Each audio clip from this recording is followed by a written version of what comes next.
Hello everyone, welcome to Chennai IAS academy. நம்மளுடைய group 2 A test பேட்சுக்கான part 1ல் test number 5ல் Indian polity அப்படிங்கிற question பேப்பருக்கான key answer பார்க்கலாம். சரிங்களா? So question பார்த்தீங்கன்னா மொத்தம் 70 கொஷின் கொடுத்துருப்பாங்க. ஓகேவா? 75 கொஷின்ஸில் கொஷின் நம்பர் 1 பார்ப்போம். Look at the question number 1. Which of the following language was not added in the 8th schedule of the Constitution by the 71st Amendment Act 1992? So நம்ம தெரியும் இல்லையா, மொழிகள் பற்றி குறிப்பிடக்கூடிய அட்டவணை பார்த்தீங்கன்னா 8th schedule, 8வது அட்டவணை தான் மொழிகள் பற்றி குறிப்பிடக்கூடிய அட்டவணை. இதில் பார்த்தீங்கன்னா ஒட்டுமொத்தமாக 22 அஃபிஷியல் லாங்குவேஜஸ், அலுவல் மொழிகளானது இருக்குது. ஓகேவா? அதில் 1992ல் 71st Amendment மூலிமா சேர்க்கப்படாத மொழி எதுன்னு கேட்குறாங்க. நமக்கு தெரியும் 1992ல் 71st மூலிமா நேபாளி, மணிப்புரி, கொங்கணி போன்ற லாங்குவேஜஸ் ஆட் பண்ணாங்க. ஆனால் டோங்ரி அப்படிங்கிற லாங்குவேஜ் ஆட் பண்ணல. இந்த டோங்ரி அப்படிங்கிற லாங்குவேஜ் ஆனது 2003ல் 92nd அமெண்ட்மெண்ட் மூலமா சேர்க்கப்பட்ட ஒரு language. So option number C is the right answer. Dongri தான் சரியான ஒன்று. ஓகேவா? Let's move to question number 2. Look at the question. பின்வரும் பிரிவுகளில் எது 10வது அட்டவணையுடன் தொடர்புடையது? 10th schedule. 10வது அட்டவணையானது எதை பற்றி குறிப்பிடுதுப்பா? Anti defection law. Anti defection law, கட்சி தாவல் தடை சட்டம். கட்சி தாவல் தடை சட்டம் அப்படிங்கிறது என்ன சொல்லுது அப்படின்னா, இன்கேஸ் நான் என்ன பண்றேன் அப்படின்னா, ஒரு பொலிட்டிக்கல் பார்ட்டியால டோக்கன் கொடுத்து ஒரு கான்ஸ்டியூஷன்ல போட்டிடுறேன். அந்த பொலிட்டிக்கல் பார்ட்டியோட சிம்பல்ல நான் வந்து பார்த்தீங்கன்னா எம்எல்ஏ ஆகிறேன் அல்லது எம்பி ஆகிறேன். இப்போ நான் வந்து பார்த்தீங்கன்னா பார்லிமெண்ட்டுக்குள்ளே போகிறேன் அல்லது சட்டமன்றத்துக்குள்ளே போகிறேன். நான் என்ன பண்ணணும் அப்படின்னா, என்னுடைய பணிக்காலம் 5 ஆண்டு காலம் முழுமைக்குமே நான் எந்த பொலிட்டிக்கல் பார்ட்டி சார்பாக எலெக்ட் ஆனனோ அந்த பொலிட்டிக்கல் பார்ட்டி சார்பாக மட்டும்தான் நான் செயல்படணும். அந்த பார்ட்டிக்கு ஃபேவராக மட்டும்தான் நான் செயல்படணும். இன்கேஸ் ஏதோ ஒரு சமயத்தில் நான் வெற்றி பெற்ற கட்சியிலேருந்து விலகி வேறொரு கட்சியில் போய் நான் ஜாயின் பண்ணுறேன் அப்படின்னா என்னுடைய membership of the parliament as well as membership of the MLA அப்படிங்கிறது பறிக்கப்படும். ஓகேவா? அதை பற்றி சொல்லக்கூடியதுதான் 10வது அட்டவணை அப்படிங்கிறது. இதுல விதியின் 102 படி டிஸ்குவாலிஃபிகேஷன் ஆஃப் ஏ எம்பி, பாராளுமன்ற உறுப்பினருடைய டிஸ்குவாலிஃபிகேஷன் அதை பத்தி குறிப்பிடுது. ஆஸ் வெல் அஸ் ஆர்டிகல் 191 பிரகாரம் ஒரு எம்எல்ஏவனுடைய டிஸ்குவாலிஃபிகேஷனை மென்ஷன் பண்றாங்க. அப்ப ஆப்ஷன் நம்பர் ஏ, அதே போல ஆப்ஷன் நம்பர் சி தான் ரைட்டான ஒன். ஓகேங்களா? அப்ப ஒரு எம்பியினுடைய disqualification by article number 102 as well as ஒரு எம்எல்ஏனுடைய டிஸ்குவாலிஃபிகேஷன் பார்த்தீங்கன்னா article number 191. So D is the right answer, both A and C. ஓகேவா? இதுதான் 10வது அட்டவணையுடன் தொடர்புடைய events. Let's move to question number 3. Look at the question. எந்த ஆண்டு 9வது அட்டவணையில் சேர்க்கப்பட்ட சட்டங்களும் நீதித்துறை ஆய்வுக்கு உட்படுத்தப்படும் என்று உச்சநீதிமன்றம் தீர்ப்பளித்தது? ஸோ நமக்கு தெரியும் இல்லையா, 9th schedule 9வது அட்டவணை எதை பத்தி சொல்லுதுப்பா? Validation of certain acts and regulation. certain acts and regulation இதை பத்தி குறிப்பிடுது. பல்வேறு வகையான சட்டங்கள் மற்றும் விதிகள் பற்றி குறிப்பிடுது. ஓகேவா? 1951ஆம் ஆண்டு 1வது சட்ட திருத்தத்தின்படி சேர்க்கப்பட்டது தான் இந்த 9வது அட்டவணை அப்படிங்கிறது. So 1951 first constitutional amendment act பிரகாரம் சேர்க்கப்பட்டது தான் இந்த 9வது அட்டவணை அப்படிங்கிறது. 1951ல் 13 சட்டங்கள் இருந்தது. இன்றைய தேதியில 282 வகையான சட்டங்கள் இந்த 9வது அட்டவணையில் இருக்குது. ஓகேவா? அது மட்டும் இல்லாம இந்த 9வது அட்டவணையில 2007க்கு பிறகு வைக்கப்பட்ட அனைத்து ஈவெண்ட்ஸும் 2007ஆம் ஆண்டு என்ன சொல்றாங்க அப்படின்னாக்க, 9வது அட்டவணை சேர்க்கப்பட்ட அனைத்து ஈவெண்ட்ஸுமே ஜுடிஷியல் ரிவ்யூக்கு உட்பட்டது அப்படின்னு சொல்றாங்க. ஓகேவா? இதுக்கான கேஸ் பார்த்தீங்கன்னா 1973ல கேசவானந்த பாரதி கேஸ்ல தெளிவுபடுத்திருப்பாங்க. 1973க்கு பிறகு 9வது அட்டவணை வைக்கப்பட்டுள்ள அனைத்து சட்டங்கள் மீதும் ஜுடிஷியல் ரிவ்யூ அப்படிங்கிறது செயல்படுத்தப்பட்டு சொன்னாங்க. இதை உறுதிப்படுத்திய தீர்ப்பு தான் கேஸ் தான் 2007ஆம் ஆண்டு வெளியான கேஸ். So option A is the right answer. Let's move to question number 4. ஓகேவா? Question number 4. Look at the question. Find out the incorrectly matched pair. தவறான இணையை தேர்ந்தெடுக்கவும். பார்ட் நம்பர் 9B அப்படிங்கிறது கோஆபரேட்டிவ் சொசைட்டிஸை பற்றி குறிப்பிடக்கூடிய ஒரு ஈவெண்ட். ஓகேவா? அப்போ சரியான ஒன்று ஏ அப்படிங்கிறது கரெக்டாக பொருந்திருக்குது. அடுத்து பாருங்க, பார்ட் நம்பர் 9A அப்படிங்கிறது முனிசிபாலிட்டிஸ். பார்ட் நம்பர் 9 நமக்கு தெரியலையா? பார்ட் நம்பர் 9 அப்படிங்கிறது பார்த்தீங்கன்னா பஞ்சாயத்து ராஜ் பற்றி குறிப்பிடுது. பார்ட் நம்பர் 9A அப்படிங்கிறது முனிசிபாலிட்டி பற்றி குறிப்பிடுது. அப்போ இதுவும் சரியான ஒன்று. அடுத்து பாருங்க, part number 14A tribunals. S, இதுவும் சரியாக தான் பொருந்திருக்குது. ஸோ கடைசியாக பாருங்க, பார்ட் நம்பர் 14B அப்படிங்கிறது அட்மினிஸ்ட்ரேட்டிவ் ட்ரிபுனல். நோ, இது தவறான ஒன்று. அப்போ ஆப்ஷன் டி தான் சரியான ஆன்சர். இது மட்டும் தான் தவறாக பொருந்திருக்குது. ஓகேவா? Let's move to question number 5. Look at the question. எந்த திருத்த சட்டமானது புதுச்சேரியை யூனியன் பிரதேசமாக மாற்றுகிறது? ஸோ முன்னாடி பாண்டிச்சேரி நமக்கு ஹிஸ்டரி தெரியும் இல்லையா? பாண்டிச்சேரியினுடைய பழைய பேர் பார்த்தீங்கன்னா வாலிகொண்டாபுரம். வாலிகொண்டாபுரம் தான் பாண்டிச்சேரியினுடைய பழைய பேர். ஓகேவா? Francois Martin or Francis Martin அப்படிங்கிற நபர் தான் பாண்டிச்சேரியை உருவாக்கிய நபர்.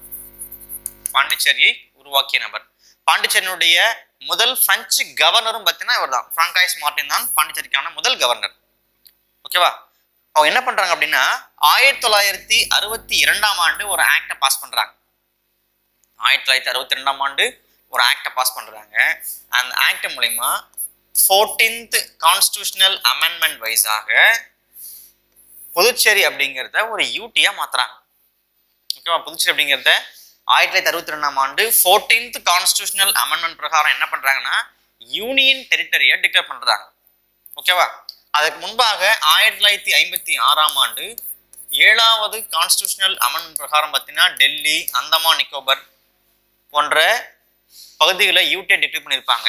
அதில் அந்த லிஸ்ட்ல 1962ல 14th கான்ஸ்டிடியூஷனல் அமெண்ட்மெண்ட் மூலமா தான் இந்த புதுச்சேரி அப்படிங்கிறது உருவாக்கப்படுது.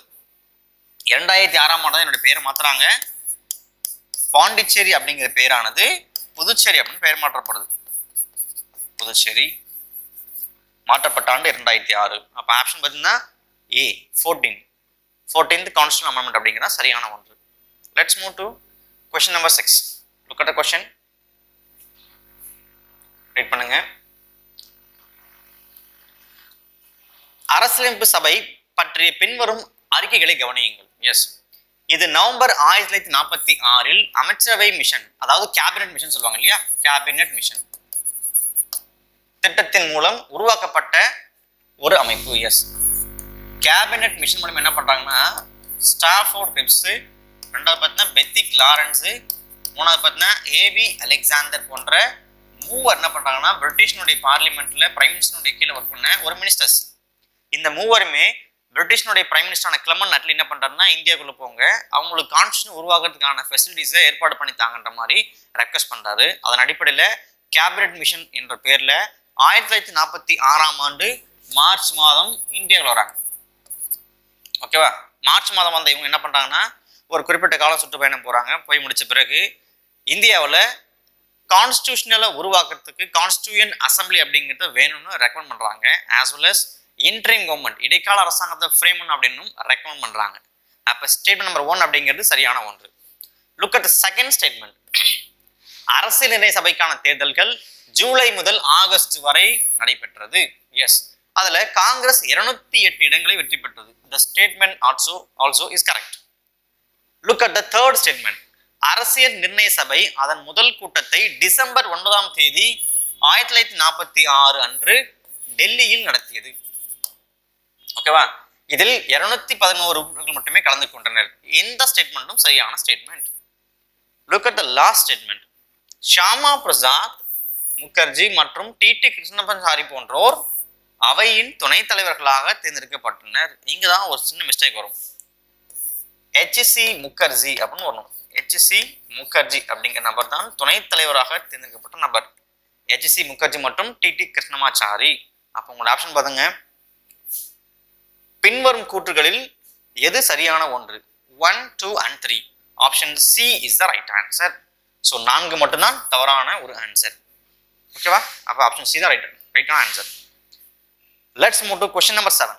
Look at the question. இந்திய சுதந்திர மசோதா பிரிட்டிஷ் பாராளுமன்றத்தில் டேஷ் அன்று அறிமுகம் செய்யப்பட்டது. 1947 ஜூலை 4ஆம் தேதி தான் இந்த சுதந்திர சட்ட மசோதாவானது பிரிட்டிஷனுடைய பார்லிமெண்ட்ல கொண்டு வரப்படுது, தாக்கல் செய்யப்படுது. அப்போ option number C is the right answer. July 4, 1947. Let's move to question number 8. Look at the question. பின்வரும் அறிக்கைகளை கவனியுங்கள். அரசியல் நிர்ணய சபையானது அரசியல் நிர்ணய சபையாக கூடிய பொழுது அது ராஜேந்திர பிரசாத் தலைமையில் கூடியது. எஸ், சரியான ஒன்றுதான். அதனுடைய தலைவர் பத்தினாக்க ராஜேந்திர பிரசாத். அடுத்து பார்த்தீங்கன்னா கொஸ்டின் நம்பர் ஸ்டேட்மெண்ட் நம்பர் 2. அரசியல் நிர்ணய சபை சட்டமன்றமாக கூடிய பொழுது ஜவஹர்லால் நேரு தலைமையில் மேற்கொள்ளப்பட்டது.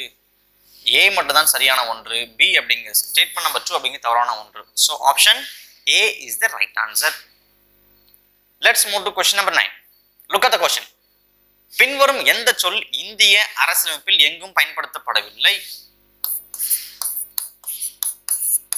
யூனியன். இந்தியா அப்படிங்கிறது பார்த்தீங்கன்னா யூனியன் என்ற பெயரால் அழைக்கப்படுகிறது. சரி, ஃபெடரேஷனா என்ன meaning? Federation or federal government. நமக்கு தெரியும் இல்லையா, யூஎஸ்ஏ கவர்மெண்ட் பார்த்தீங்கன்னா ஒரு ஃபெடரல் கவர்மெண்ட். 50 மாகாணங்களும் தங்களுடைய சுய விருப்பத்தின் கீழே தங்களுடைய பாதுகாப்புக்காக 50 மாகாணங்களும் ஒன்று சேர்ந்து தங்களுக்கு தாங்களை என்ன பண்றாங்கன்னா யுனைடெட் ஸ்டேட்ஸ் ஆஃப் அமெரிக்கா அப்படிங்கிற ஒரு அமைப்பை உருவாக்குறாங்க. அது பேர் தான் ஃபெடரல் கவர்மெண்ட். இந்த 50 மாகாணங்களும் எந்த நேரத்தில் வேண்டுமானாலும் தனியாக பிரிந்து சென்று ஒரு தனிப்பட்ட நாடாக செயலாற்ற இயலும். அதுதான் யூஎஸ்ஏ ஃபெடரல் கவர்மெண்ட் சொல்றோம். ஆனா இந்தியா அப்படிங்கிறது பார்த்தீங்கன்னா ஒரு கன்சாலிடேட்டட் யுனைட் பண்ண ஒரு ரீஜியன். இங்க இருக்கக்கூடிய ஸ்டேட்ஸ் யூடிஸ் எதுவுமே இந்தியாவோட சேர்றதுக்கு முயற்சி பண்ணல. ஆனால் இந்தியா அப்படிங்கிறது பிற்காலத்துல உருவாக்கப்பட்ட ஒன்று, யுனைடெட் பண்ண ஒரு விஷயம். ஓகேவா?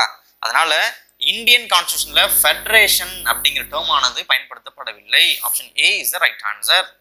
அது போக யூனியன் என்ற சொல்லை பயன்படுத்தி யாருன்னு பார்த்தீங்கன்னா doctor B.R. Ambedkar. B.R. Ambedkar என்ன பண்றாருன்னா இந்தியாவில் இந்த யூனியன் அப்படிங்கிற டேர்மை பயன்படுத்திய நபராக இருக்கார். ஓகேவா? India that is Bharat shall be and union of states அப்படின்னு சொல்லக்கூடிய ஆர்டிகல் நம்பர் 1ல வரக்கூடிய இந்த டேர்மானது அம்பேத்கரால் கொண்டு வரப்பட்ட ஒரு டேர்ம். ஓகேவா? நம்மளுடைய கான்ஸ்டிடியூஷன்ல ஃபெடரேஷன் அப்படிங்கிற டெர்மினாலஜி ஆனது எந்த இடத்திலும் பயன்படுத்தப்படவில்லை. Let's move to question number 10. Look at the question. குறிக்கோள் தீர்மானம் பற்றி தவறான அறிக்கையை அடையாளம் காணவும். which means objective resolution. Jawaharlal Nehru அரசு நிர்ணய சபையில் இலக்குகள் தீர்மானத்தை முன்வைத்தார். எஸ், நம்மளுடைய அசம் என்ன பண்றாருன்னா ஒரு தீர்மானத்தை முன்வைக்கிறார். அடுத்து இது அரசியலமைப்பு கட்டமைப்பின் அடிப்படைகள் மற்றும் தத்துவத்தை வகுத்தது. எஸ், இதுவும் சரியான ஒன்று. இந்த தீர்மானம் ஜனவரி 22, 1947ஆம் ஆண்டு அரசியலமைப்பு சபையால் ஒருமனதாக ஏற்றுக்கொள்ளப்பட்டது. இதுவும் சரியான ஒன்று. அப்ப டிசம்பர் 13, 1946ஆம் ஆண்டு அவர் கொண்டு வந்த இந்த அப்ஜெக்டிவ் ரெசல்யூஷன் அப்படிங்கிறது அடுத்த ஆண்டு ஜனவரி 22, 1947ஆம் ஆண்டு அடாப்ட் பண்ணப்படுது. ஓகேவா? இந்த அடாப்ட் பண்ணப்பட்ட ப்ராசஸ் தான் நம்ம என்ன பண்றோம் அப்படின்னா சில மாடிஃபிகேஷன் சேர்ந்து பிரியாம்பிளா யூஸ் பண்றோம். Look at the fourth statement. அதன் திருத்தப்பட்ட பதிவு தற்போதைய அரசியலமைப்பின் அடிப்படை உரிமையாக உள்ளது, உருவாக்குகிறது. அடிப்படை உரிமைகளாக உருவாக்குகிறது. இது தவறான ஒரு ஆன்சர். ஓகேவா?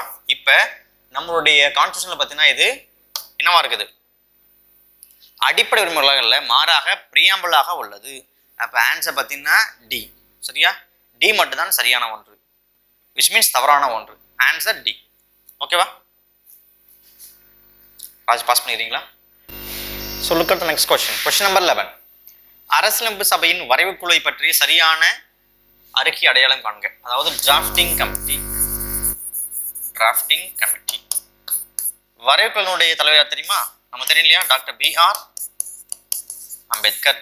B.R. அம்பேத்கர் அப்படிங்கிற நபர் தான் வரைவு குழுவின் தலைவராக இருந்த நபர். ஓகேவா? டிராஃப்டிங் கமிட்டி பல்வேறு குழுக்களை ஃப்ரேம் பண்ணாங்க. ஓகேவா? அந்த குழுக்கள்ல சிறிய குழுக்கள் இருந்தது, பெரிய குழுக்கள் இருந்தது. அதுல மிக முக்கியமான குழு பார்த்தீங்கன்னா டிராஃப்டிங் கமிட்டி. டிராஃப்டிங் கமிட்டி என்ன சொல்றாங்களோ அதுதான் நம்மளுடைய கான்ஸ்டிடியூஷன்ல இடம்பெற்ற டாக்குமெண்ட்ஸ். ஓகேவா? அதனுடைய சேர்பர்சன் யாரு? Doctor B.R. Ambedkar. Look at the statement number 1. இது ஆகஸ்ட் 29, 1946 அமைக்கப்பட்டது. இந்த ஸ்டேட்மெண்ட் தவறான ஒரு ஸ்டேட்மெண்ட். ஏன்னு கேட்டீங்கன்னா ஆகஸ்ட் மாதம் 29 ஓகேவா 29 ஆகஸ்ட் 1947 ஆண்டு அமைக்கப்பட்டது தான் இந்த டிராஃப்டிங் கமிட்டி. ஸோ இது 46 கொடுத்துக்கிறாங்க, தவறான statement. Statement number 2, look at statement number 2. தலைவர் உட்பட ஒட்டுமொத்தம் 8 உறுப்பினர்களை கொண்டது. இதுவும் தவறான ஒரு ஸ்டேட்மெண்ட். ஏன் அப்படின்னா தலைவர் உட்பட ஒட்டுமொத்தமாக 7 உறுப்பினர்களை மட்டுமே இந்த சபையானது கொண்டிருந்தது. டிராஃப்டிங் கமிட்டி மெம்பர்ஸ் பார்த்தீங்கன்னா 7 including the chairperson, which means doctor B.R. Ambedkar. Look at the question number statement number 3. இது பிப்ரவரி 1948 ஆண்டு தனது அறிக்கையை சமர்ப்பித்தது. எஸ், சரியான ஒரு ஸ்டேட்மெண்ட். 1948 என்ன பண்றாங்கன்னா தங்களுடைய முதல் ரிப்போர்ட்டை தாக்கல் செய்யறாங்க.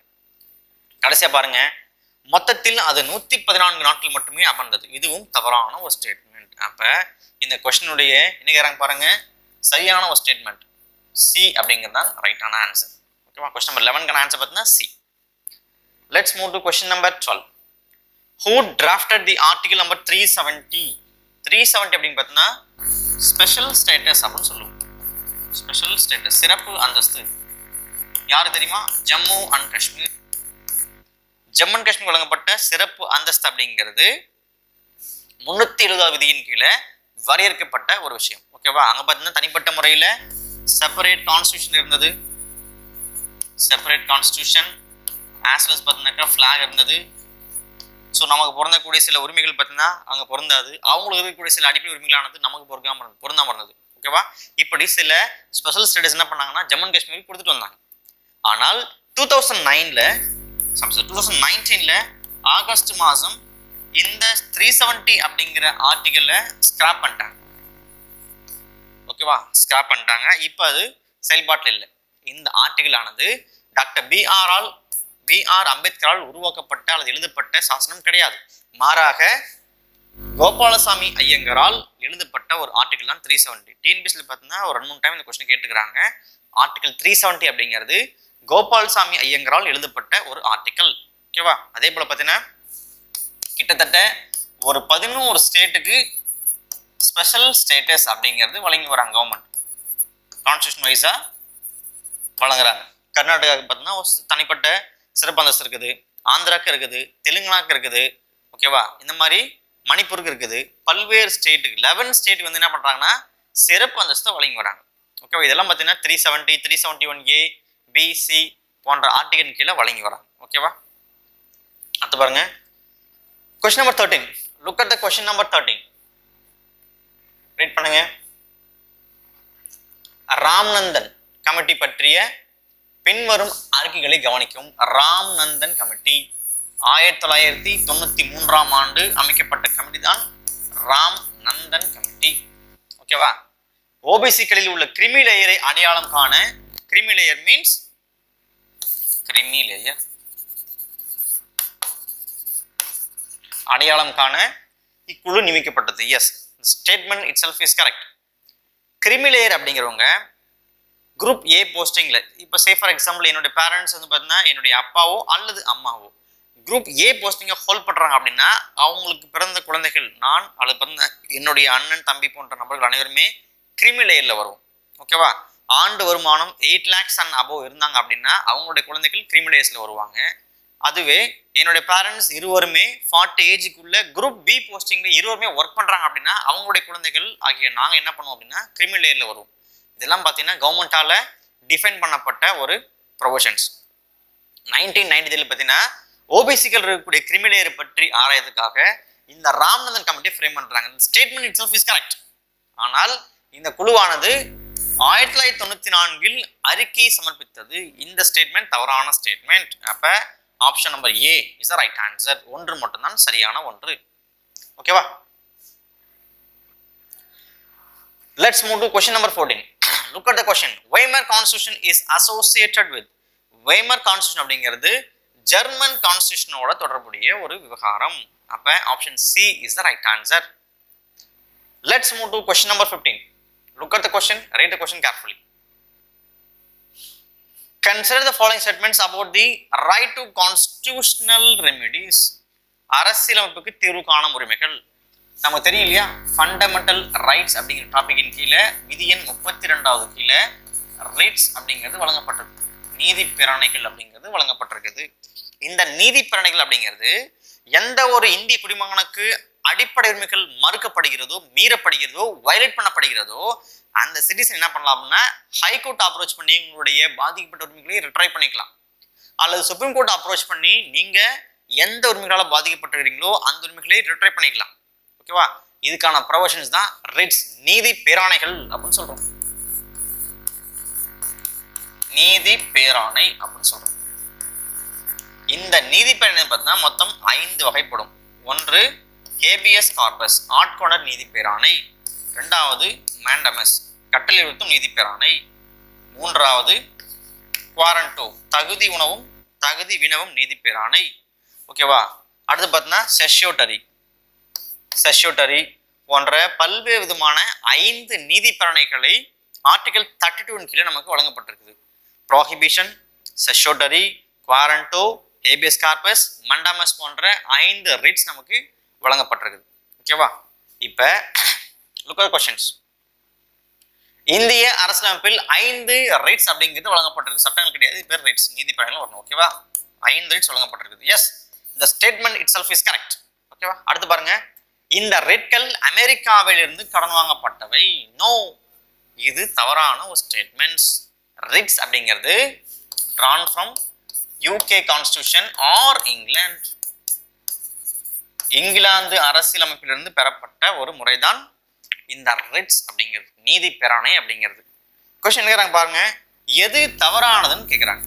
ஓகேவா? சரியானதுன்னா நம்ம என்ன பண்ணுவோம், ஆப்ஷன் 1 அப்படின்னு போட்டுருவோம், ஏ அப்படின்னு போட்டுருவோம். தவறானதுன்னு கேட்குறாங்க, 2 மட்டும் தான் தவறானது. So B is the right answer. So question number 15 answer பார்த்தீங்கன்னா பி. ஓகேவா?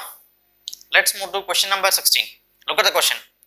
In which year the government formed a high-level committee on the Indian diaspora under the chairmanship of L.M. Singhvi? L.M. Singhvi குழுவின் கீழ் அமைக்கப்பட்ட குழு எந்த ஆண்டு அமைக்கப்பட்டதுன்னு கேட்குறாங்க. 2000ஆவது அமைக்கப்பட்டது. இந்த குழுவானது 2002ஆம் ஆண்டு என்ன பண்றாங்கன்னா தங்களுடைய ரிப்போர்ட்டை சப்மிட் பண்றாங்க. இந்தியன் டயஸ்போரா, வெளிநாடு வாழ் இந்தியர் பற்றி இவங்க என்ன பண்றாங்கன்னா அனலைஸ் பண்றாங்க. இந்த குழுவானது 2000ஆம் ஆண்டு எல்எம் சிங்கி தலைமையில் ஃப்ரேம் பண்ணப்படுது. ஆனால் 2002ஆம் ஆண்டு தான் இந்த குழுவினுடைய அறிக்கையானது சமர்ப்பிக்கப்படுது. ஓகேவா?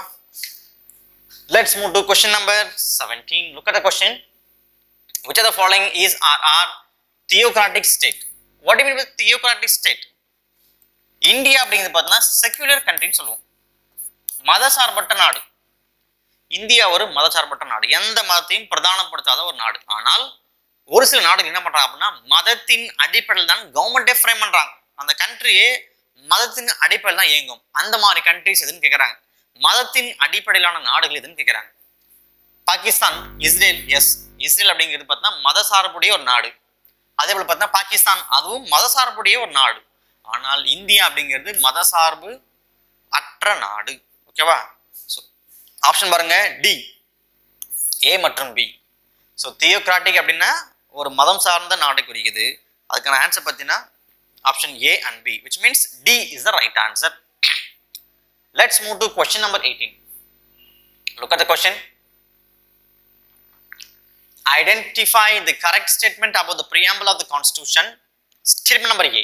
The preamble declares the fraternity, which means sagodharatvam. Fraternity means sagodharatvam. Sagodharatvam. To assure the dignity, yes, of the individual only. That is incorrect. Not only individual, United Nation, as well as United Nation. நாடு முழுமைக்குமே தான் இது என்ன பண்றாங்க, சகோதரத்துவத்தை வலியுறுத்துறாங்க. தனி மனிதனுக்கான மாண்பு மட்டும் இது கிடையாது. அப்ப ஸ்டேட்மெண்ட் நம்பர் 1 அப்படிங்கிறது தவறான ஒன்று. Look at the second statement. The preamble was enacted after the entire constitution already enacted. Yes, the statement itself is correct. நம்மளுடைய ஒட்டுமொத்தமான சாசனம் எழுதி முடித்த பிறகுதான் பிரியாம்பிள் அப்படிங்கிறது டிசைன் பண்ணப்படுது, வடிவமைக்கப்படுது. அப்ப அந்த ஸ்டேட்மெண்ட் சரியான ஒரு statement. Look at the third statement. The term republic, under the word republic, our preamble indicates that India has an elected head of prime minister called prime minister. No, the statement itself is incorrect. Why? Because ரிப்பப்ளிக்கினுடைய head யாருன்னு பார்த்தீங்கன்னா president of India, not the prime minister of India. ஓகேவா? அப்ப இந்த statement தவறான ஒரு statement. கடைசியா பாருங்க, 3 words socialist, secular, justice were added to the preamble by the 42nd Amendment Act. preamble அப்படிங்கிறது 1976ல 42nd Amendment மூலமா திருத்தினாங்க. இதுவரை பார்த்தீங்கன்னா preamble அப்படிங்கிறது ஒரு முறை மட்டும்தான் அமெண்ட் பண்ணப்பட்டிருக்குது. ஓகேவா? ஆனால் look at the question. secular, socialist, justice, no. socialist, secular and integrity அப்படிங்கிற வேர்ட் தான் ஆட் பண்ணாங்க.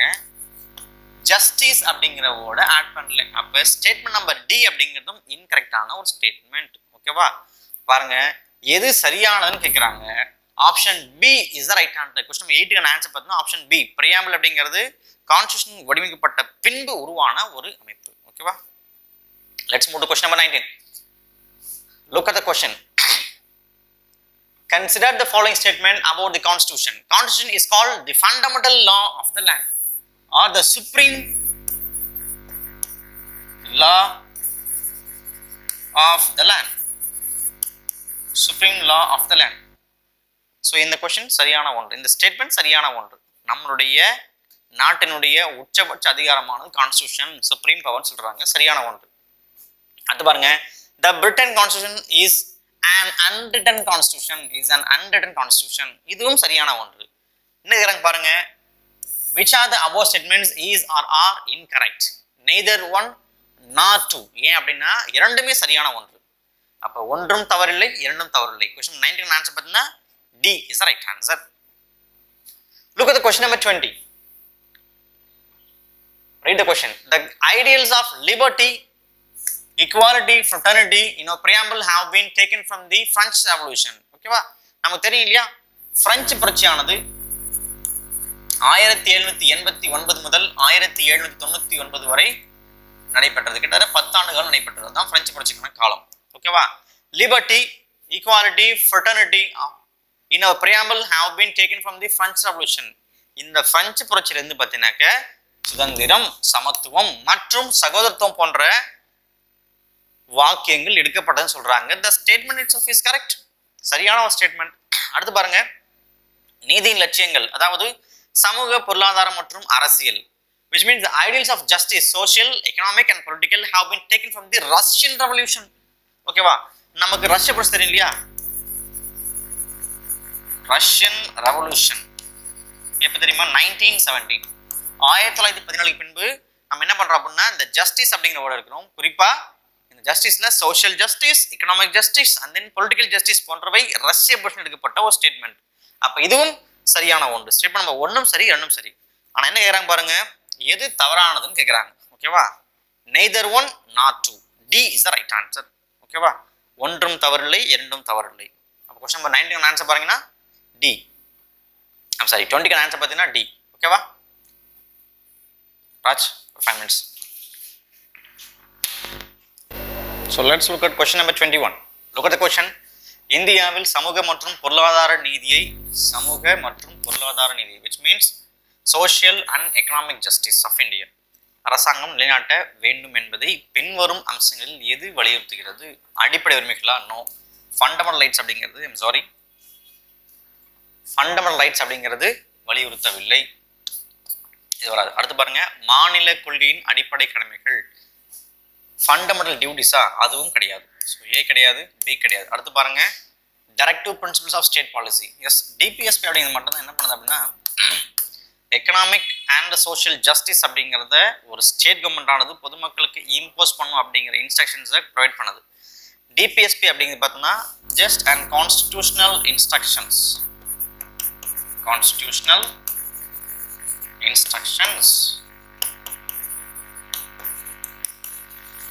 Constitutional instructions given to the state government. மாநில அரசுகளுக்கு வழங்கப்பட்ட ஒரு கான்ஸ்டிடியூஷனல் இன்ஸ்ட்ரக்ஷன் இந்த டிபிஎஸ்பி அப்படிங்கிறது. ஓகேவா?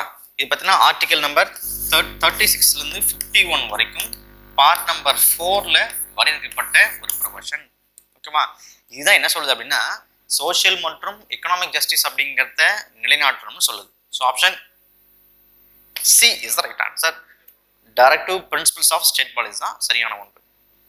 Let's look at question number 22. Look at the question. இடைக்கால அரசாங்கம், which means interim government. இடைக்கால அரசாங்கம், interim government அப்படிங்கிறது 1946ல செப்டம்பர் 2ஆம் தேதி ஃப்ரேம் பண்ணப்பட்ட ஒரு அரசாங்கம். இடைக்கால அரசாங்கமானது எந்த ஆண்டு ஏற்படுத்தப்பட்டதுன்னு கேட்டாங்கன்னா சிம்பிளி 1946 செப்டம்பர் 2. ஓகேவா? ஜவஹர்லால் நேரு வைசிராய் நிர்வாக குழுவின் துணைத் தலைவராக பொறுப்பு வகித்தார். Yes, the statement itself is correct. சரியான ஒரு statement. Look at the second statement. இடைக்கால அரசாங்கத்தின் உறுப்பினர்கள் வைசிராய் நிர்வாக குழுவின் உறுப்பினர்களாக இருந்தனர். எஸ், அவங்க பார்த்தீங்கன்னா நிர்வாக குழுவினுடைய உறுப்பினராக இருந்தனர். யாரெல்லாம் மெம்பர்ஸ் இருக்காங்களோ அவங்களும் வைசிராயினுடைய நிர்வாக கவுன்சிலில் இடம்பெற்றிருந்தாங்க. The statement number 2 is also correct. ஆனால் கொஸ்டின் கேட்குறாங்க பாருங்க, பின்வரும் வாக்கியங்களில் எது தவறான ஒன்றுன்னு கேட்குறாங்க. neither one nor two. So option D is the right answer. Let's look at question number 23. Look at the question. The first sitting of the Rajya Sabha was held on dash. மே மாதம் 13ஆம் தேதி 1952ஆம் ஆண்டு தான் ராஜ்யசபாவினுடைய முதல் கூட்டமானது நடைபெற்றது. ராஜ்யசபா அப்படிங்கிறது பார்த்தீங்கன்னா ஆரம்ப காலகட்டத்தில் அப்பர் ஹவுஸ் என்ற பெயரில் இயங்கி வந்தது. அப்பர் ஹவுஸ். ராஜ்யசபா அப்படிங்கிறது 1954ஆம் ஆண்டு தான் ஹிந்தி நேமான ராஜ்யசபா அப்படிங்கிறது பெயர் மாற்றப்பட்டது. ராஜ்யசபாவில் இந்த ஹிந்தி நேம் சேஞ்சை டிக்ளேர் பண்ண பர்சன் யாருன்னு கேட்டிங்கன்னா ராதாகிருஷ்ணன், சர்வப்பள்ளி ராதாகிருஷ்ணன். இதுவும் பார்த்தீங்கன்னா ஆல்ரெடி டிஎன்பிஎஸ்சியில் கேட்ட கொஸ்டின் தான். ஓகேவா? ஸோ ஆரம்ப காலகட்டத்தில் மே மாதம் 13ஆம் தேதி கூடும் பொழுது அதனுடைய பேர் அப்பர் ஹவுஸ். ஓகேவா? பிறகு என்ன பண்ணுறாங்க அப்படின்னா 54ல் ஹிந்தி நேமான ராஜ்யசபா அப்படிங்கிறத கொண்டு வராங்க. இந்த பெயர் மாற்றத்தை யார் டிக்ளேர் பண்ணுறாங்க அப்படின்னா Radhakrishnan. So option C is the right answer. Let's look at question number 24. Look at the question. Match the following. Look at the question. Match the following. அடிப்படை உரிமைகள் நிறுத்துதல். Suspension of the fundamental rights during emergency. Emergency வர்றப்ப நீங்கள் என்ன பண்ணலாம் அப்படின்னா நம்மளுடைய குடிமக்களுடைய அடிப்படை உரிமைகளை ரத்து செய்யலாம் அப்படின்றாங்க. குடிமக்களுடைய அடிப்படை உரிமைகளை சஸ்பென்ஷன் பண்ணக்கூடிய அதிகாரம் பெற்றது பார்த்தீங்கன்னா பிரசிடென்ட் ஆஃப் இந்தியா. யார் பிரசிடென்ட் ஆஃப் இந்தியாவை என்ன பண்ணலாம் அப்படின்னா குடிமக்களுடைய அடிப்படை உரிமைகளை நிறுத்தி வைக்கலாம். ஓகேவா? ஸோ இந்த மெத்தட் பெறப்பட்ட நாடு பார்த்தீங்கன்னா ஜெர்மன். ஸோ ஒன்றுக்கு வந்து பார்த்தீங்கன்னா 7. ஓகேவா? அடுத்து பாருங்க, பைகேமரலிசம், இரு அவை சட்டமன்றம். இரு அவை சட்டமன்றம் பெறப்பட்ட நாடு பார்த்தீங்கன்னா பிரிட்டன். ஸோ அடுத்து பார்த்தீங்கன்னா 2வது 6. அண்ட் தேர்டு பாருங்க, பொதுப்பட்டியல். பொதுப்பட்டியல் மீன்ஸ் கன்கரண்ட் லிஸ்ட். பெறப்பட்ட நாடு பாருங்க ஆஸ்திரேலியா. பொதுப்பட்டியல் எனும் முறை பெறப்பட்ட நாடு ஆஸ்திரேலியா. அடுத்து பார்த்தீங்கன்னா பைகேமரலிசம் ஃப்ரம் பிரிட்டன். அடிப்படை நிறுத்தல் பார்த்தீங்கன்னா ஜெர்மன். ஸோ அடுத்து பார்த்தீங்கன்னா குடியரசுத் தலைவரை தேர்ந்தெடுக்கும் முறை அயர்லாந்து. Ireland means 1. ஸோ 7651 எங்கே பாருங்க 7651. Option D is the right answer. Question number 24க்கான ஆன்சர் பார்த்தீங்கன்னா ஆப்ஷன் D. ஓகேவா? So let's move to question number 25. Look at the question carefully. பின்வரும் வழக்கில் உச்சநீதிமன்றம் முகவுரை இந்திய அரசமைப்பின் ஒருங்கிணைந்த பகுதி என்று கூறிய வழக்கு எதுன்னு கேட்குறாங்க. பிரியாம்பிள் சார்பாக பார்த்தீங்கன்னா மொத்தம் 3 வழக்குகள் மட்டும் தான் பதியப்பட்டிருக்கும். ஒன்று கேஸ் நம்பர் 1 பெருபாரி கேஸ், 1960 வரக்கூடிய Berubari union case, Berubari case. Case number 2 Kesavananda Bharati case 1973, Kesavananda Bharati case. Case number 3 வந்து பார்த்தீங்கன்னா எல்ஐசி கேஸ் 1995. இந்த எல்ஐசி கேஸ்ல என்ன சொல்றாங்க அப்படின்னா எல்ஐசி கேஸ் என்ன சொல்றாங்க அப்படின்னா உச்சநீதிமன்றமானது முகவுரை அப்படிங்கிறத ஒரு இன்டெக்ரல் பார்ட் அப்படின்னு சொல்றாங்க. So option D is right answer. LIC வழக்கில் 1995 வழங்கப்பட்ட தீர்ப்பில் பிரியாம்பிள் அப்படிங்கிறது கான்ஸ்டிடியூஷனுடைய ஒரு இன்டெக்ரல் பார்ட் அப்படின்னு சொல்றாங்க. So option D is right answer. Let's move to question number 26. Look at the question. தவறாக பொருந்திய ஜோடி தேர்ந்தெடுக்கவும். தவறாக அதுல இந்த கோட்.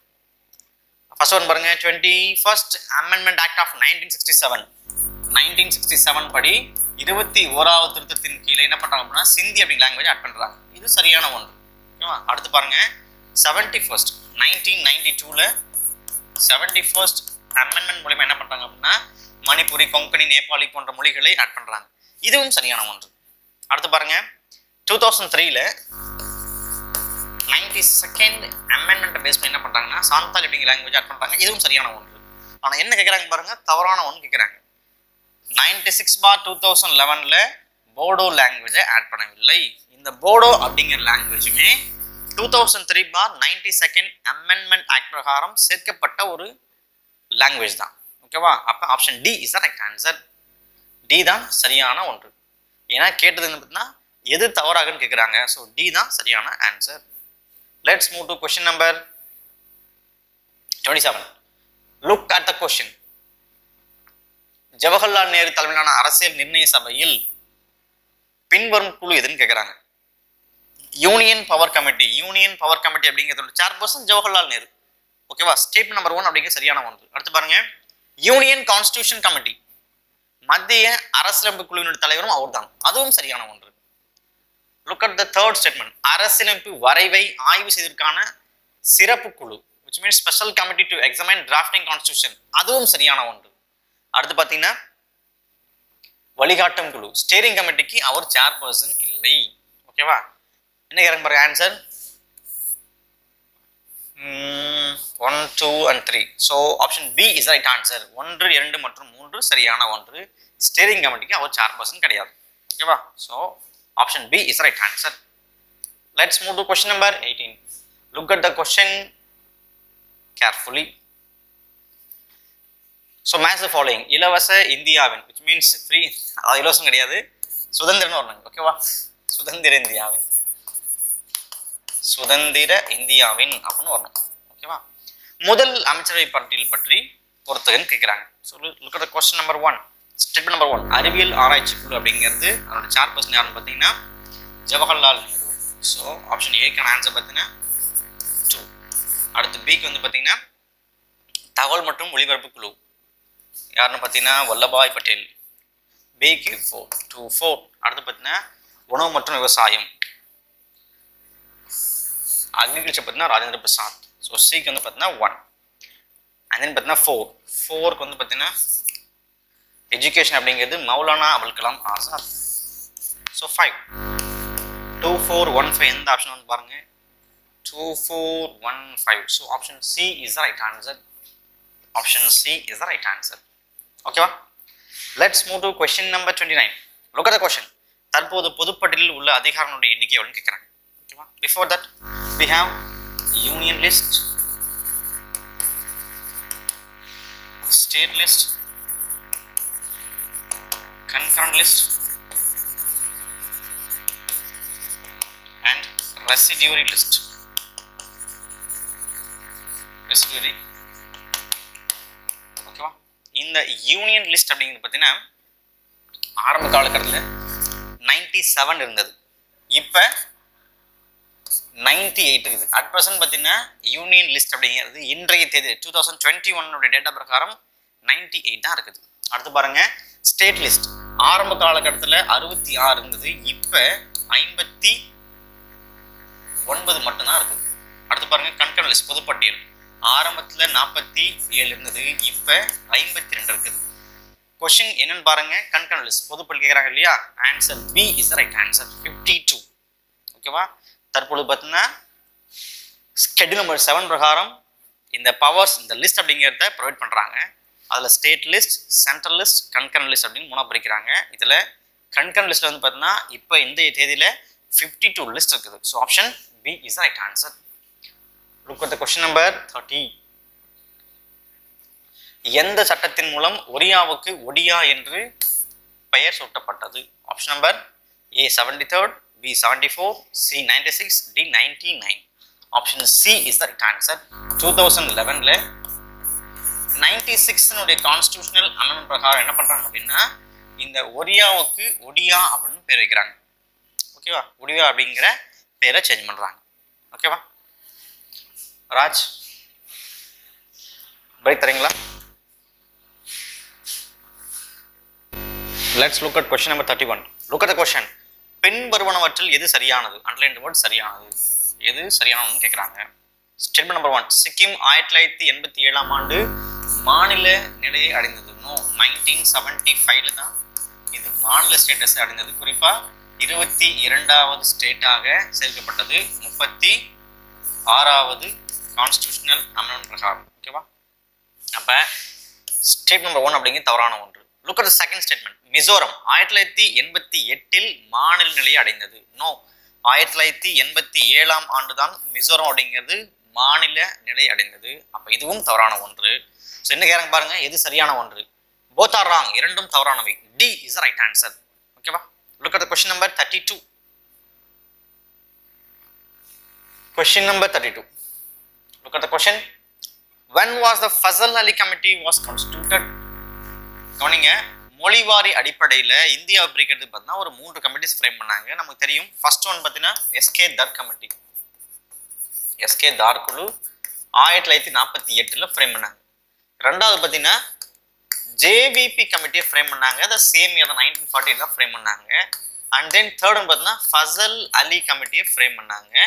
இந்த கமிட்டியானது 1953 ஆண்டு ஃப்ரேம் பண்ணப்பட்டது.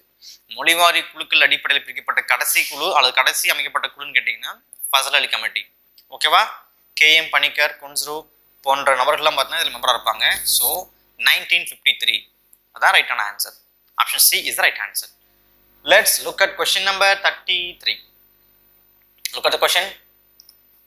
எந்த சட்ட திருத்தத்தின் மூலம் மாநிலங்களின் மறுசீரமைப்பு சட்டம் state reorganisation act was passed? 7வது சட்ட திருத்தம் 1956 ஆண்டு 7வது திருத்தத்தின் அடிப்படை என்ன பண்றாங்க அப்படின்னா இந்தியாவை 14 ஸ்டேட்டா பிரிக்கிறாங்க. மொழிகள் அடிப்படையில் 14 ஸ்டேட்டா பிரிக்கிறாங்க. ஓகேவா? So option B is right answer. Let's look at question number 34. Look at the question carefully. பின்வரும் எந்த மாநிலத்தில் 2 அலுவலக மொழிகள் இருக்குது? So option D is the right answer. Assamese அப்படிங்கிற மொழியும் பெங்காலி அப்படிங்கிற மொழியும் அங்கே அஃபிஷியல் லாங்குவேஜா இருக்குது. ஓகேவா? Option D is the right answer. Let's move to question number 35. Look at the question. Which one of the following is correct? சரியானது எது அப்படின்னு கேட்குறாங்க. அண்ட் இந்த வேர்ட் சரியானது. சிக்கிம் 20வது மாநிலமாக சேர்க்கப்பட்டது. நோ, நான் லாஸ்ட் சொன்ன மாதிரி என்னன்னா 1975 சிக்கிம் அப்படிங்கிறது 22வது மாநிலமாக தான் சேர்க்கப்பட்டது. 20th ஸ்டேட் கிடையாது, 22nd ஸ்டேட்டாக தான் சேர்க்கப்பட்டது 1975. ஸோ ஒன்று தவறானது. Look at the second one. Goa 25வது மாநிலமாக உருவாக்கப்பட்டது. எஸ், சரியான ஒன்று. ஓகேவா? அடுத்து பாருங்க. அருணாச்சல பிரதேசம் 24வது மாநிலமாக உருவாக்கப்பட்டது. எஸ், இதுவும் சரியான ஒன்று. மிசோரம் 23வது மாநிலமாக உருவாக்கப்பட்டது. இதுவும் சரியான ஒன்று. அப்ப ஆப்ஷன் 2, 3 and 4 எங்க இருக்கு பாருங்க. B is the right answer. 2, 3 and 4. ஓகேவா? Let's look at question number 36. Ladakh மற்றும் காஷ்மீர் எந்த சட்டத்தின் கீழ் உருவாக்கப்பட்டது?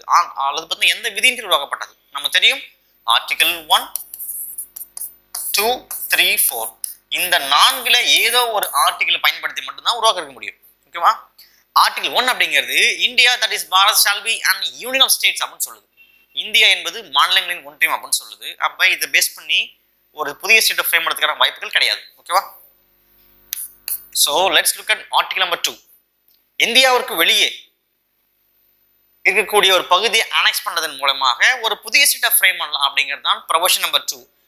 ஆர்டிகல் நம்பர் 2 பயன்படுத்தி இந்தியாவிற்கு வெளியே பாகிஸ்தானிலோ சீனாவிலோ பங்களாதேஷிலோ இருக்கக்கூடிய ஒரு பகுதியை அக்வயர் பண்ணி அங்க இருக்கக்கூடிய ஒரு பகுதியை நீங்க ஸ்டேட் அனெக்ஸ் பண்றது ஆர்டிகல் 2 கீழே வரக்கூடிய ஒரு ப்ரொவிஷன். அப்ப 2 வரது வாய்ப்பு இல்லை. ஓகேவா? ஆர்டிகல் 3 பயன்படுத்தி என்ன பண்ணலாம் அப்படின்னா இந்தியாவில் ஒரு எக்ஸிஸ்டிங் ஸ்டேட்டை 2 ஸ்டேட்டா பிரிக்கலாம். ஒரு எக்ஸிஸ்டிங் ஸ்டேட்டை 3 யூடியை பிரிக்கலாம், 2 யூடியை பிரிக்கலாம், அல்லது 2 ஸ்டேட்டை மெர்ஜ் பண்ணி ஒரே ஸ்டேட்டா டிக்ளேர் பண்ணலாம் போன்ற எல்லா ப்ரொவிஷன்ஸுமே விதியின் 3ல் வழங்கப்பட்டிருக்குது. So option number B is right answer. Article number 3. ஓகேவா?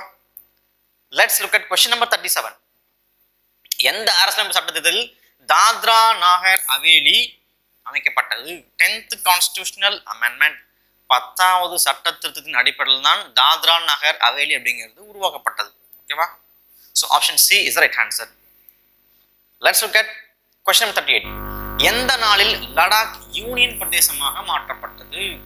ஜம்மு அண்ட் காஷ்மீர் அப்படிங்கிறது என்ன பண்ணாங்க அப்படின்னா ஒரு யூடியாகவும் சட்டமன்றம் உள்ள ஒரு யூடியாகவும் லெஜிஸ்லேட்டிவ் அசம்பிளி கொண்ட ஒரு யூடியாக ஜம்மு அண்ட் காஷ்மீர் டிக்ளேர் பண்ணிட்டாங்க. அதே போல லடாக் அப்படிங்கிறது என்ன பண்ணிட்டாங்கன்னா சட்டமன்ற அற்ற ஒரு யூடியை டிக்ளேர் பண்ணிட்டாங்க. இப்போ இரண்டுமே அக்டோபர் 31, 2019 அப்படிங்கிற டேட்ல தான் செயல்பாட்டுக்கு வந்தது. ஏன்னு கேட்டீங்கன்னா சர்தார் வல்லபாய் பட்டேலுடைய பிறந்த தினமான அக்டோபர் 31 இவை இரண்டுமே பிரிக்கப்பட்டது.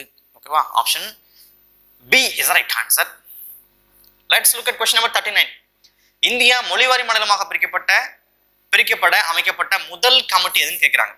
நான் ஆல்ரெடி சொன்ன மாதிரி 3 கமிட்டிகள் அப்படிங்கிறது ஃப்ரேம் பண்ணப்பட்டது. ஒன்று 1948 அமைக்கப்பட்ட எஸ்கே தர் கமிட்டி, இரண்டாவது 1948 அமைக்கப்பட்ட ஜேவிபி கமிட்டி, மூன்றாவது 1953 அமைக்கப்பட்ட ஃபசல் அலி கமிட்டி. அப்ப ஃபர்ஸ்ட் கமிட்டி இது பாருங்க, Dhar committee. Option A is the right answer. ஓகேவா, let's look at question number 40. Arrange the following in chronological order. So Manipur 1972, Tripura 1972, Meghalaya 72. So 1 to 3 B is the right answer. Question number 40 answer pathina B. Okay va, Raj cut பண்ணுங்க, rest எடுத்துறேன். So let's look at question number 41. Look at the question. கீழ்கண்டவற்றில் இந்திய அரசியலமைப்பு நிர்ணய சபையின் வரைவு குழுவில் உறுப்பினர் அல்லாதவர் யார்? ஸோ நமக்கு தெரியும் இல்லையா, பிஎல் மிட்டர் பத்தினாக்க டிராஃப்டிங் கமிட்டி மெம்பராக இருந்தார். அதே போல் பார்த்தீங்கன்னா முகமது சதுல்லா அப்படிங்கிறது பார்த்தீங்கன்னா டிராஃப்டிங் கமிட்டி மெம்பராக இருந்தார். அதே போல் சர் அல்லாடி கிருஷ்ணசாமி ஐயரும் பார்த்தீங்கன்னா டிராஃப்டிங் கமிட்டி மெம்பராக இருந்தார். ஆனால் எஸ்என் முகர்ஜி மட்டும் பார்த்தீங்கன்னாக்க டிராஃப்டிங் கமிட்டியில் மெம்பராக இல்லை. So option A is the right answer. ஓகேவா, அடுத்து பார்த்தீங்கன்னா question number 42. Who said preamble is the identity card of our constitution? So answer பார்த்தீங்கன்னா பால்கிவாலா அப்படிங்கிற நம்பர் தான் preamble அப்படிங்கிறத அடையாள அட்டை என விமர்சித்த நம்பர். ஓகேவா, look at question number 43. இந்திய தேசிய கீதம் எப்போது ஏற்றுக்கொள்ளப்பட்டது? ஓகேவா, நேஷனல் சாங் அப்படிங்கிறது எப்போ ஏற்றுக்கொள்ளப்படும் கேட்குறாங்க. நமக்கு தெரியும் ஜனவரி 24, 1950 1950 ஜனவரி 24ஆம் தேதி தான் இந்த நிகழ்வானது நடைபெற்றது. So option D is the right answer. Look at question number 44. நமக்கான அரசியலமைப்பு நிர்ணய சபையை உருவாக்கும் யோசனையை வழங்கிய நபர் யார்? எம்என் ராய். ஓகேவா, கொஸ்டின் நம்பர் 44 ஆன்சர் பார்த்தீங்கன்னா எம்என் ராய். அரசியல் நிர்ணய சபை வேண்டும் என்று கோரிக்கை வைத்த நபரும் எம்என் ராய் தான். ஓகேவா, ஸோ அடுத்து பார்த்தீங்கன்னா மாகாண சுய ஆட்சியை ப்ரொவின்ஷியல் அட்டானமி அப்படிங்கிறத வரையறை செய்த குழு எதுன்னு கேட்குறாங்க. எந்த ஆண்டு எந்த சட்டமானது வழங்கியதுன்னு கேட்குறாங்க. 1935 கவர்மெண்ட் ஆஃப் இந்தியா ஆக்ட் தான் ப்ரொவின்ஷியல் அட்டானமி அப்படிங்கிறத வழங்கிய குழு. ஓகேவா, வழங்கிய சட்டம் 1935. So option C is the right answer. Let's move to question number 46. Look at the question. which are the following events happened in January 24, 1950? பின்வரும் தேதியில் எந்த நிகழ்வெல்லாம் நடந்ததுன்னு கேட்குறாங்க. தேசிய கீதம் ஏற்றுக்கொள்ளப்பட்டது. எஸ், ஆமாம். தேசிய பாடல் ஏற்றுக்கொள்ளப்பட்டதா? நோ, தேசிய பாடல் ஏற்றுக்கொள்ளப்படவில்லை. அடுத்து பார்த்தீங்கன்னா ராஜேந்திர பிரசாத் குடியரசுத் தலைவராக பதவியேற்றார். நோ, இதுவும் செயல்படுத்தப்படவில்லை. அப்போ ஆப்ஷன் ஏ 1 ஒன்லி தான். 46வது கொஸ்டினுக்கான ஆன்சர் பார்த்தீங்கன்னா option number A 1 only. Look at the question number 47. From which constitution was the procedure of the amendments to the constitution borrowed? இந்திய அரசியலமைப்பை திருத்தும் முறையானது எந்த நாட்டிலிருந்து பெறப்படும் கேட்குறாங்க. we know that it is from South Africa. இந்திய அரசியலமைப்பை தென்னாப்பிரிக்கா. ஸோ கன்ஃபியூஸ் பண்ணிக்காதீங்க. ஆப்ஷன் நம்பர் சி வந்து பார்த்தீங்க கொடுத்துருக்காங்க இல்லையா, சவுத் ஆஃப்ரிக்கா, அதுதான் சரியான ஒன்று. அதே போல் பார்த்தீங்கன்னா தமிழில் ஆப்ஷன் பி தென்னாப்பிரிக்கா, அதுதான் சரியான ஒன்று. ஓகேவா, அடுத்து பார்த்தீங்க கொஸ்டின் நம்பர் 48. கீழ்கண்ட கூற்றை காண்க. எஸ், இந்திய அரசியலமைப்பு சட்டத்தினை கைப்பட எழுதியவர் பிரேம் பெஹாரி நரேன் ரசைடா. எஸ், கரெக்ட் தான், அவர் தான் கைப்பட எழுதினார். இவர் இந்திய அரசியல் சட்டத்தினை இந்தி பாணியில் எழுதினார். No, it is wrong. அவர் எழுதிய மொழி பார்த்தீங்கன்னா ஆங்கில மொழி தான். அப்போ ஸ்டேட்மெண்ட் 1 மட்டும் தான் சரியான ஒன்று. Option A is the right answer. Let's move to question number 49. How many times the preamble has been amended? We know that 1976ல 42nd amendment மூலமா மட்டும்தான் இதை அமெண்ட் பண்ணாங்க. ஸோ ஒரு முறை மட்டுமே preamble ஆனது திருத்தப்பட்டிருக்குது. So A is the right answer. Let's move to the last question. கீழ்கண்டவற்றில் எந்த குழு அரசியல் நிர்ணய சபையில் இல்லாத குழுன்னு கேட்குறாங்க. We know that credential committee இருந்தது, rules committee இருந்தது, steering committee இருந்தது, ஆனால் பப்ளிக் வெல்ஃபேர் கமிட்டி கிடையாது. So A is the right answer. ஓகேவா, ஸோ உங்களுடைய பாலிட்டி டெஸ்ட்டுக்கான 50 கொஷின்ஸ்க்கான டிஸ்கஷன்ஸ் முடிஞ்சது. ஓகேவா, இன்கேஸ் ஏதாச்சும் உங்களுக்கு டவுட்ஸ் இருந்தாலோ அல்லது பார்த்தீங்கன்னா குவைரிஸ் இருந்தாலோ கமெண்ட் செக்ஷனில் நீங்கள் கமெண்ட் பண்ணலாம். ஓகேவா, தேங்க்யூ ஸோ மச். ராஜ்.